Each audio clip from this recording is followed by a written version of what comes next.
Halo, selamat datang kembali. Pernah kepikiran gak sih, gimana caranya para ilmuwan dan peneliti itu bisa berenang di lautan informasi ilmiah yang luasnya bukan main? Nah, hari ini kita bakal bongkar salah satu alat navigasi andalan mereka, studi bibliometrika. Yuk, kita lihat gimana cara kerjanya langkah demi langkah. Coba bayangin deh, setiap tahun itu ada jutaan riset baru yang terbit. Ini udah kayak tsunami informasi. Nah, pertanyaannya, gimana caranya kita nggak tenggelam?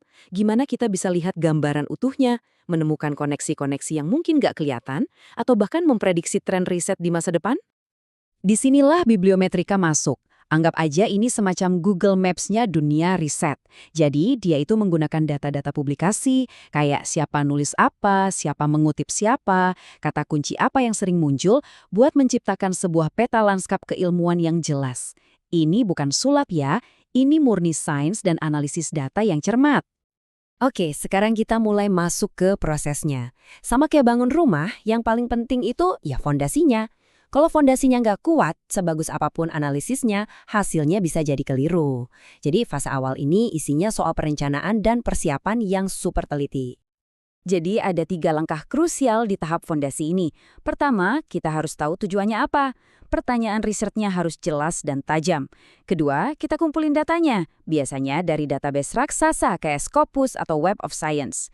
Nah, yang ketiga nih, ini yang sering disepelekan padahal paling krusial, pembersihan data.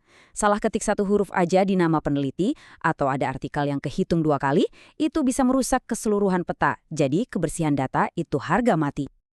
Oke, data kita sekarang udah bersih, udah kinclong, dan siap diolah. Nah sekarang, ini dia bagian serunya. Disinilah kita mulai mengorek isi datanya. Mengubah tumpukan angka dan teks yang tadinya kelihatan abstrak, jadi sebuah wawasan dan pola-pola yang menarik. Biasanya kita punya 4 kacamata khusus buat ngelihat data ini. Ada analisis kinerja buat ngukur seberapa produktif sih seorang peneliti, analisis sitasi buat ngelihat seberapa besar pengaruhnya, analisis kolaborasi ya buat memetakan siapa kerja bareng siapa, dan yang terakhir analisis kata kunci buat ngintip topik apa aja sih yang lagi ngetren. Masing-masing kacamata ini ngasih kita cerita yang beda-beda. Biar gampang, coba kita lihat contoh analisis kinerja ini.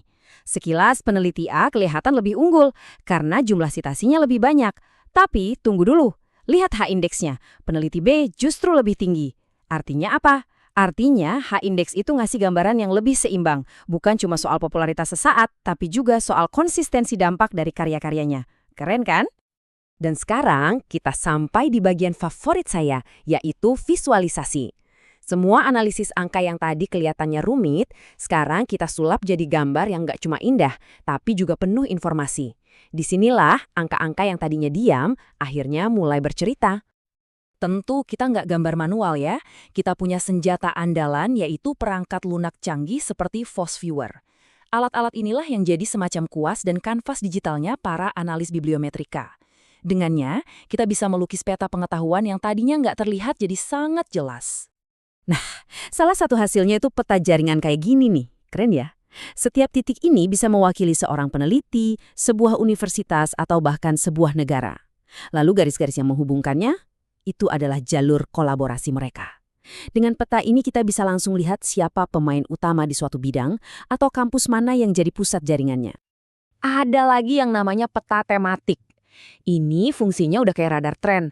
Kelompok-kelompok besar dengan warna yang mencolok, itu artinya topik yang lagi panas banget dan banyak diteliti. Tapi, coba lihat area yang kecil-kecil dan agak terpisah. Itu bisa jadi topik yang udah mulai ditinggalkan, atau justru sebaliknya. Itu adalah benua baru yang menunggu untuk dijelajahi. Oke, kita udah lihat keseluruhan prosesnya. Dari merumuskan masalah sampai jadi visualisasi yang canggih. Tapi mungkin ada yang bertanya, so what? Kenapa ini semua penting? Apa sih gunanya di dunia nyata? Manfaatnya ternyata besar sekali. Buat peneliti, ini seperti peta harta karun untuk menemukan topik baru atau partner riset. Buat institusi atau pemerintah, ini bisa jadi semacam rapor untuk mengevaluasi dampak investasi riset mereka. Intinya, bibliometrika itu memberi kita helicopter view, sebuah Google Maps untuk dunia sains yang membantu kita semua untuk bernavigasi dengan lebih cerdas dan strategis. Nah, sekarang giliran Anda. Kalau Anda yang memegang peta dan kompas canggih ini, bidang ilmu apa sih yang paling bikin Anda penasaran untuk dipetakan? Misteri apa yang ingin Anda ungkap? Siapa tahu jawaban Anda adalah awal dari penemuan besar berikutnya. Terima kasih sudah menyimak.